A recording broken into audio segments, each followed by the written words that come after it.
बोरघाटातील जुना मुंबई पुणे महामार्ग पुन्हा एकदा भीषण अपघाताचा साक्षीदार ठरलाय।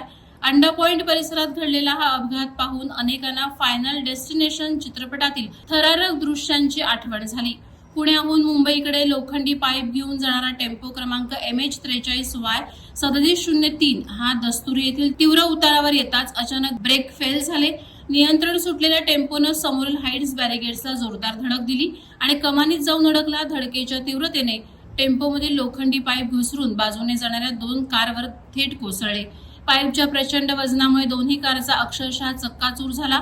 एका कारमध्ये चालक अडकून पडला होता तर दुसऱ्या कारमधील एक प्रवासी जखमी झाला। सुदैवानं मोठी जीवितहानी टळली असं प्रत्यक्षदर्शींनी सांगितलं। अपघातानंतर टेम्पो चालक घटनास्थळावरून फरार झाल्याने पोलिसांकडून त्याचा शोध सुरू आहे। घटनेची माहिती मिळताच Borghat police, IRB, patrolling help foundation, घाटातील mechanic, crane operator, delta force आणि महाराष्ट्र सुरक्षा बल तात्काळ घटनास्थळी दाखल झाले। अडकलेल्या प्रवाशांना बाहेर काढून उपचारासाठी रुग्णालयात दाखल करण्यात आलं। क्रेनच्या सहाय्याने टेम्पो आणि लोखंडी पाईप बाजूला करून वाहतूक पुन्हा सुरू करण्यात आली। बोरघाटातील उतारावर वारंवार ब्रेक फेलच्या घटना घडत असल्याने प्रवाशांच्या सुरक्षेचा प्रश्न पुन्हा ऐरणीवर आलाय। वादळवारा लाईव्हसाठी दत्तात्रय शेडगे, खोपोली।